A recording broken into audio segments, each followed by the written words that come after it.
So, Andrew, thank you for joining us today. I'm really excited to talk to you about scientific diving, how you've become the president of AAUS, and kind of your career and journey through the aquarium world and into the scientific diving community.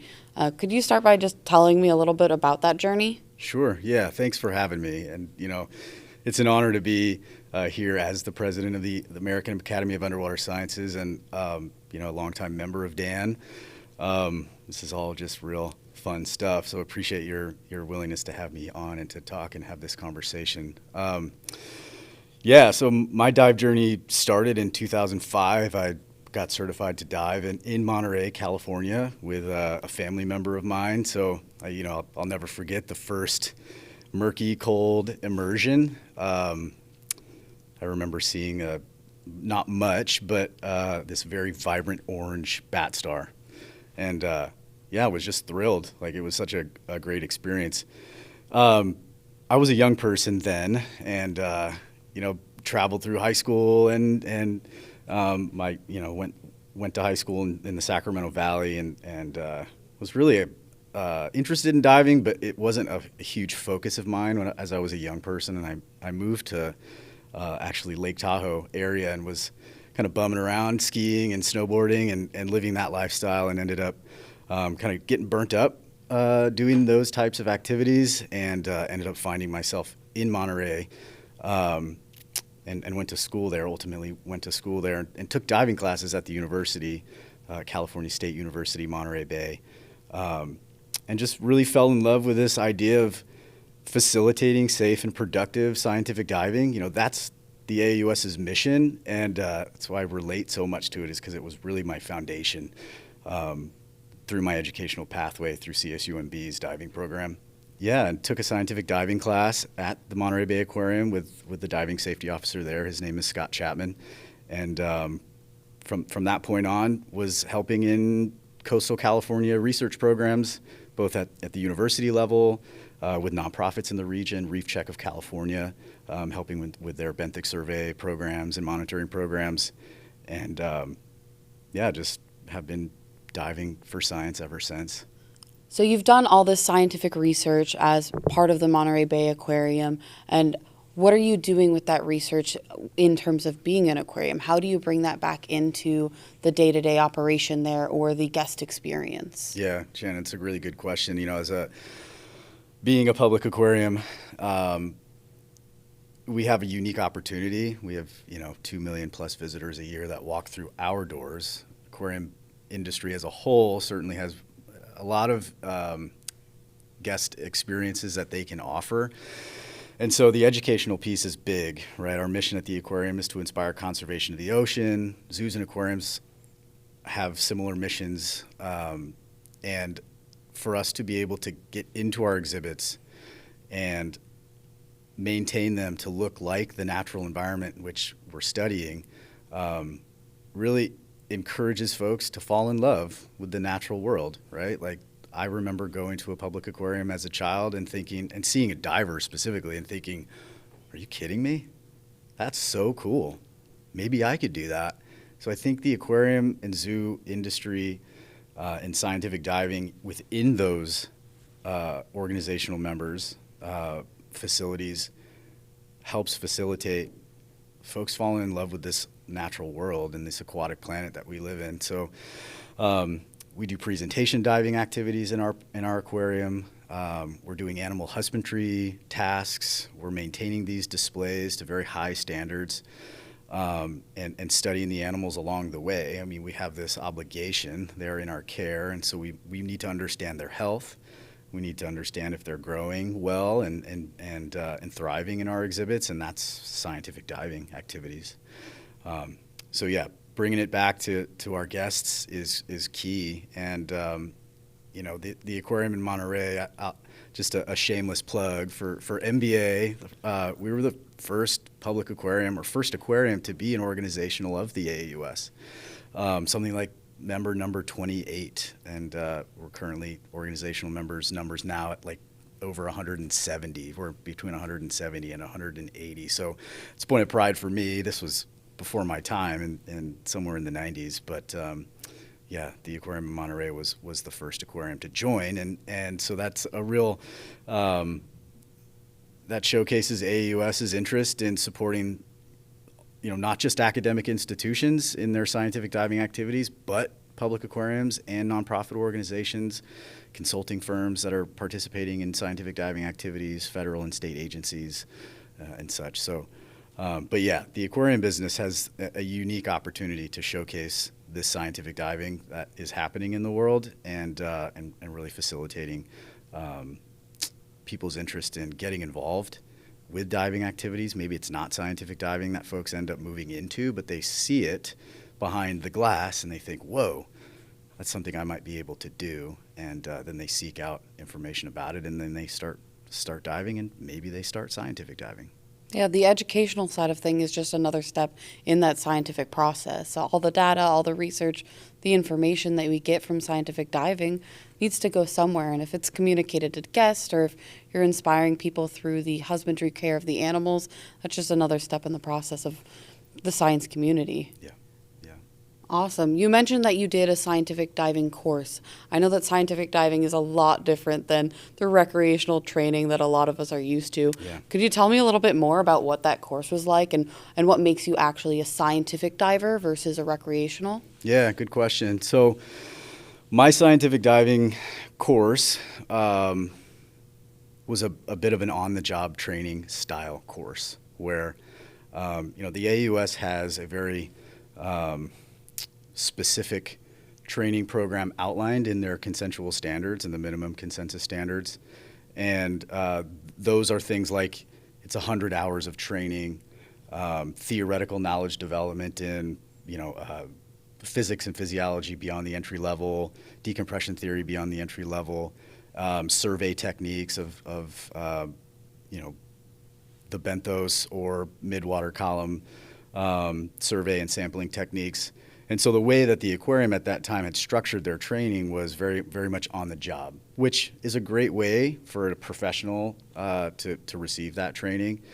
But that's certainly not the only way that these training programs are offered. At the university level, for instance, oftentimes they're courses taught for credit, or they're courses taught through an extended education arm of a university. Other members that we have, like consulting firms or federal or governmental agencies, might teach it more like an on-the-job training style. But at the end of the day, the training standards are very specific in both time and the topics to be covered. We also make recommendations for other topics that could be covered. And then it's also very specific to the region. Like, I dive in a kelp forest, and so we have a very different environment which we're studying on the coast of California versus somewhere in Florida where you might be surveying coral reefs or things like that. So there's a lot of freedom from our organizational members to build in modules to their training that are specific to the environment in which they're diving. Yeah, it's really important to make sure that you're getting the training that's applicable to what you're doing. Right. I did a scientific diving course when I was working at the Florida Aquarium, and we focused a lot more on the coral sampling surveys and the outplanting because that was very specific to the type of work that we were doing there. Right. And I'm sure that's drastically different than what you needed to prepare for in Monterey. Sure, yeah. Have you done any cool projects recently? Are you working on any studies? Yeah, so the work that we're currently doing for the aquarium in Monterey is very much focused on the changing kelp forest environment. The coast of California for the last 10 years has really struggled with densities of kelp that's canopy forming. So we have two primary types of canopy forming kelps in California, bull kelp and giant kelp. And then the northern parts of the state, it's primarily this bull kelp species. It's an annual, it completes its life cycle in an annual time frame, and the densities up there have been reduced to about 95% of their historical densities. It's similar in Monterey. About 70% of canopy forming kelps have gone away, or at least the kelp cover is not as significant. There are a lot of factors at play there. Urchin densities are certainly something we think about and are studying. Warming oceans, and also the reduction in populations of sea stars in our region. You know, the Pycnopodia, or the sunflower sea star, was really impacted by this phenomenon or pathogen in the environment, which we now kind of understand more about it through some of these scientific activities. But back when we were witnessing this in 2014, 15, 16, the sea star wasting disease was just decimating sea star populations along the western coast of North America. And Pycnopodia is thought to be functionally extinct in some of our regions in southern and central California. And so that's been a problem, right? But through some of our work, like, we partner with the Sunflower Sea Star Lab, which is a nonprofit organization in Moss Landing that's doing a lot of great work with understanding how to culture these animals in a laboratory setting. And so we have a project that we've been helping with kind of feasibility studies on placing some of these lab cultured animals out into the environment and seeing how they do. Bringing them back out, putting them back in the lab, and monitoring them for health and for growth and weight. That's another piece to this. But largely, the Monterey Bay Aquarium work that we're doing is focused on kelp forest ecology and kelp forest resilience at this particular time. That involves scientific diving. It's very important. It's right in your backyard. You want to make sure that ecosystem right there is healthy and able to be sustainable for a long time. Of course. I mean, as divers, a lot of what we do, a lot of why we're diving is to see the incredible stuff that's under the water, seeing that whole different world. Right. And I know for me, like, the ecosystems are what's driving me to be underwater, and seeing those changes to the ecosystems and being able to play a part in making sure that they're preserved and there for the divers in the future is so critical. Totally. And I know there's so many different projects from the different organizational members of AAUS, and since you all are doing such different studies, I'd really like to hear about how AAUS is able to contribute and help with all of those. And I know it's a lot about the training and just having a support system.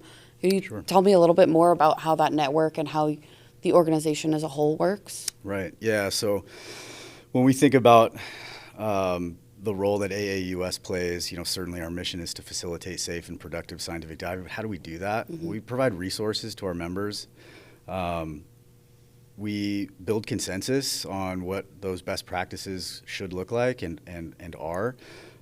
We also work with our federal regulators to make sure that we maintain this an exemption from the commercial diving standards from the CFR 1910 subpart T is that regulation. And in 1977, the AUS was organized. And in 79, they requested and supplied a bunch of information to OSHA for an exemption to this commercial diving standard.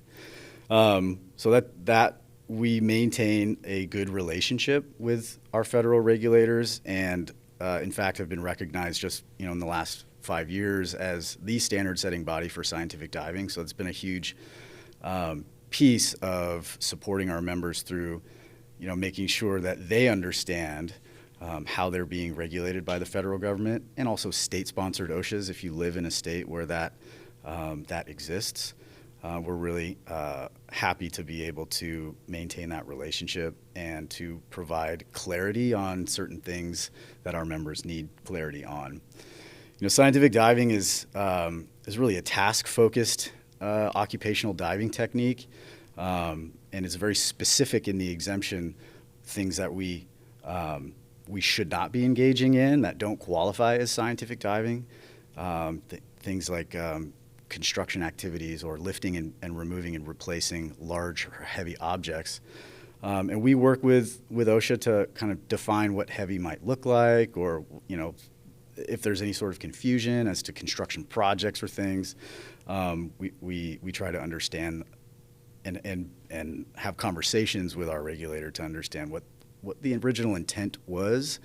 As you can imagine, when you're reading the CFR, it's not always clear as to what the expectation is.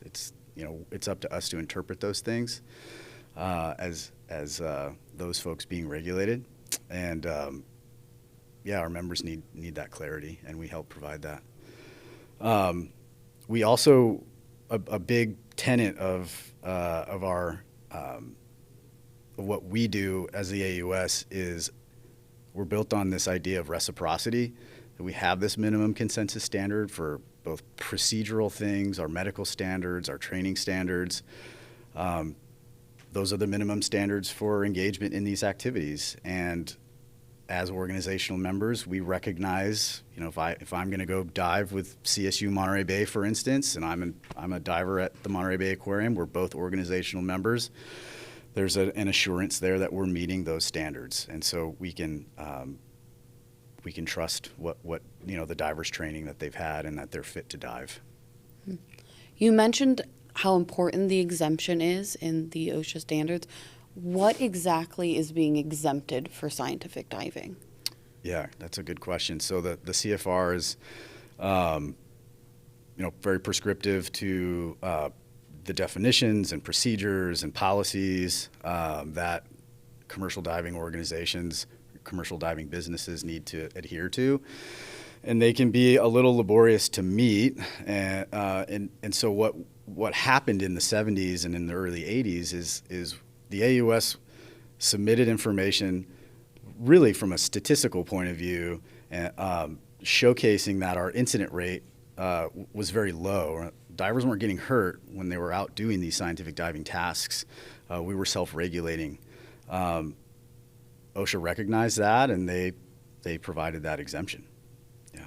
Fantastic. Having such a demonstrable record of safety is fantastic to see, and it's just a testament to the training that the AAUS is structuring and that the organizational members are then administering for their individual programs. Right. Yeah. With such a strong safety record, the training that comes along with it, who is administrating the training at the organizational level? Are there AAUS instructors? How does that work? Yeah, that's a great question, Shannon. So, training is provided from our organizational members, and that's also a big tenet, is like being involved and affiliated with a program, whether that's as a student or as an employee or volunteer for an organization. That's how you kind of gain access to this training. There's a purpose and there's a need for you to be trained as a scientific diver based on the mission of the organization in which you're affiliated. And so historically, the AAUS diving safety officers have provided the training and administered these 100-hour courses through these on-the-job training activities or course for credit if you're an academic institution.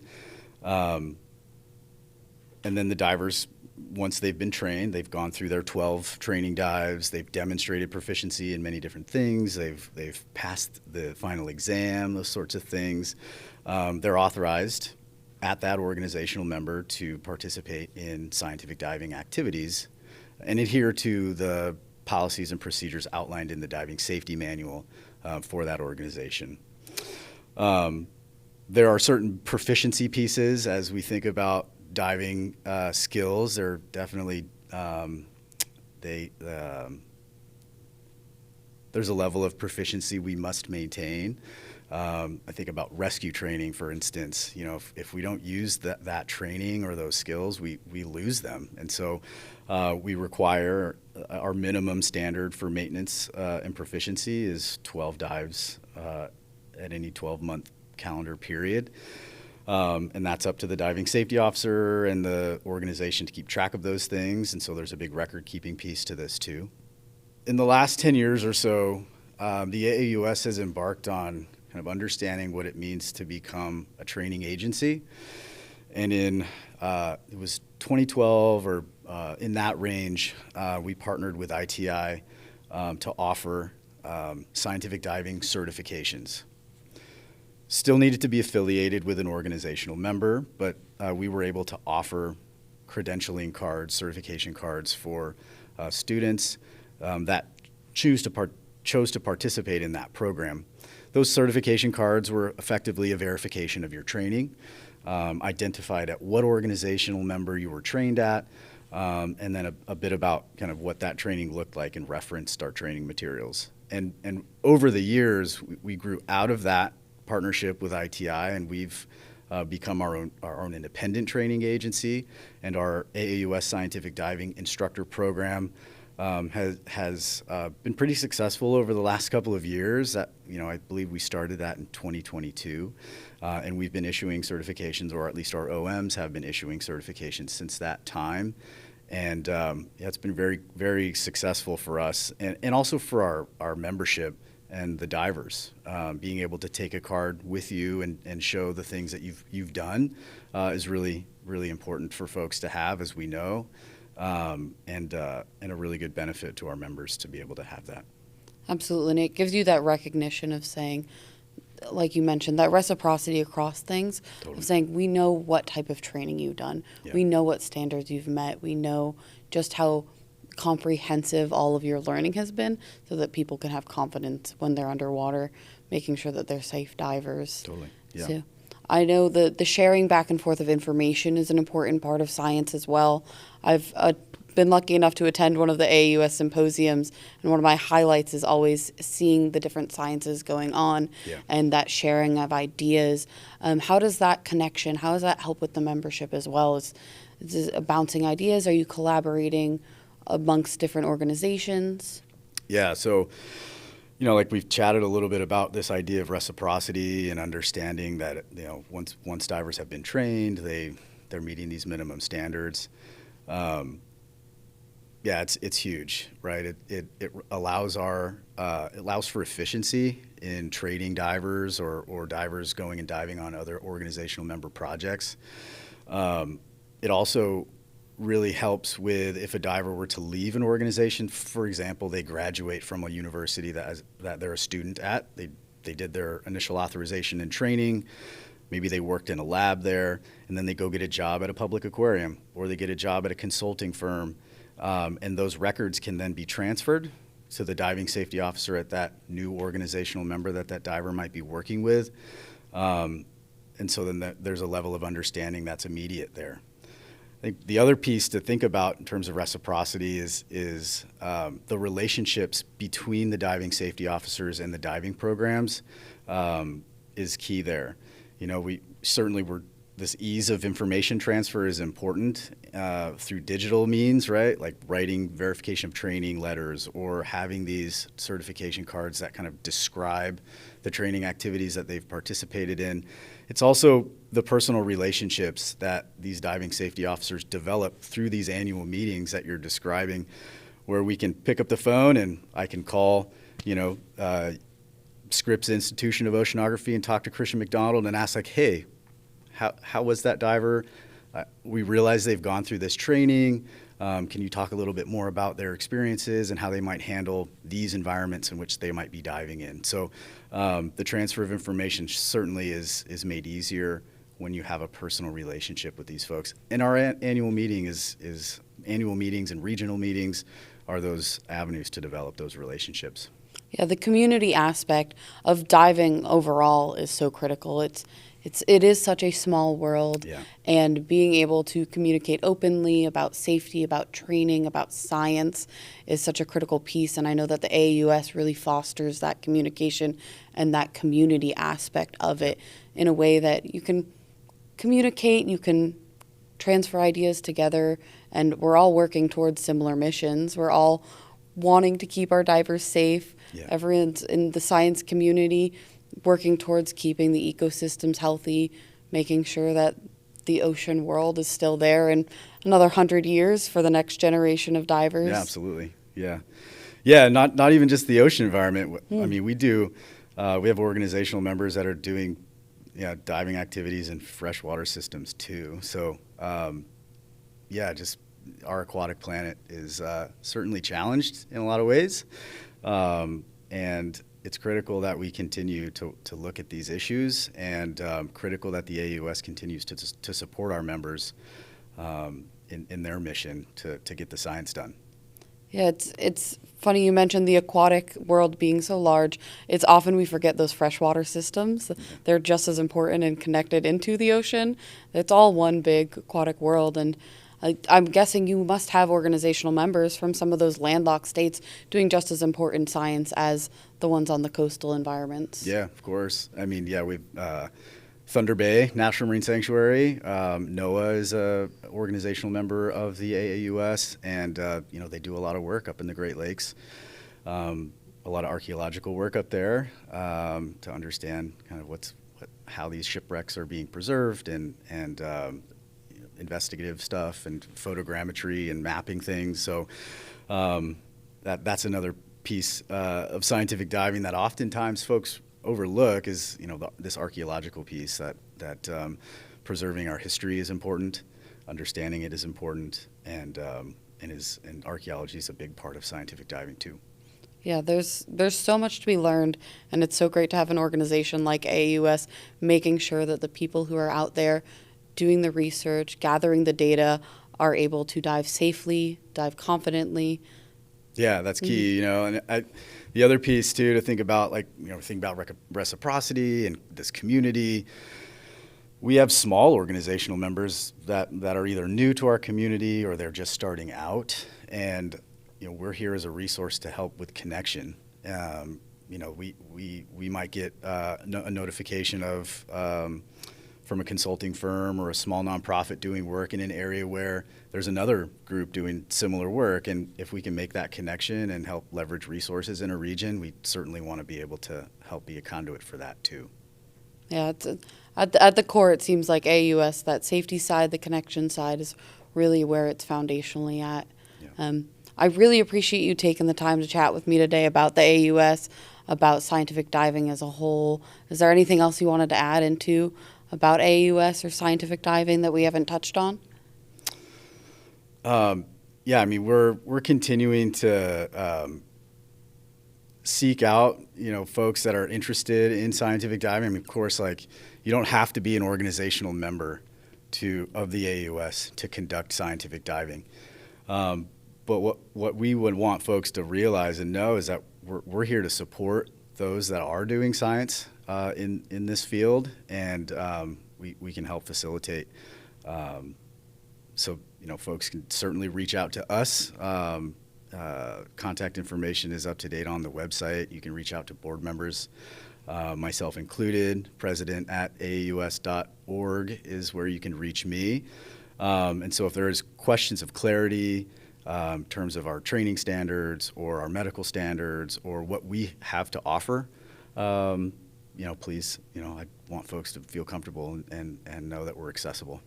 Absolutely. You've got a great community that's always been welcoming, and I'm so glad that you were able to come out today and chat with me about it. Thank you for all your time today. Yeah, Shannon, thank you. Appreciate it.